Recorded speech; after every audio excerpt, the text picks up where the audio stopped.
We had this bare walk-in closet, and I'm going to show you how I built a cedar closet system with only 40 hours of work.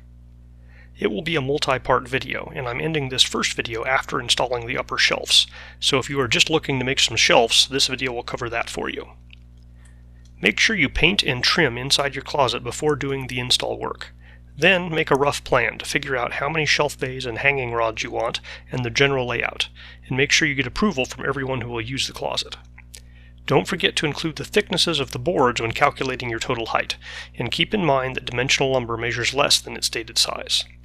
I used 1x6 and 1x8 cedar boards, which are actually 3/4 of an inch thick and 5 1/4 or 7 1/4 wide. I strongly recommend making the depth of your shelves an even multiple of boards to avoid having to rip boards to size. The door to my closet was slightly offset, so I made the left side shelves out of two 1x8 boards for a total depth of 14.5 inches, while the right side is made from three 1x6 boards for a total depth of 15 3/4 inches. I bought 1x8 and 1x6 boards from a big box store and used my pickup to get 12-foot lengths to give me more options with my cut list, but they are also available in 8-foot lengths you can transport by car. I also bought a lot of 1x2 cedar boards to use as shelf support cleats. To install a shelf, you'll want a cleat along the back and two sides to support it. Cut your back cleat 1/8 inch shorter than the wall opening, and use a stud finder to mark the position of each 2x4 stud onto the cleat. Then, drill countersunk holes to accommodate wood screws into the cleat before mounting it. Use the longest level you have when mounting it. I like to cut the front of my side cleats at a 45-degree angle for aesthetics. If you have a shorter cleat that does not intersect any studs, you'll need to install drywall anchors behind the cleat.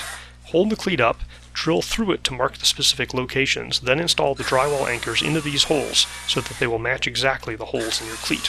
Note that in the corner you should be able to hit a stud.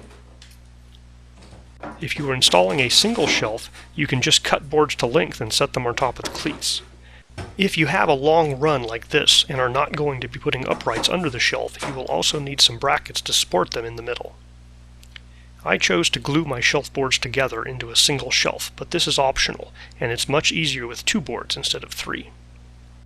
I'm doing something overly complicated along my back wall, and I'm going to have to cut 45-degree angles into my 2 side shelves and use them to support the sides of the back shelf. This is unnecessary extra work, and I wouldn't think badly of you if you were to just mount a board under the front edge of the back shelf instead.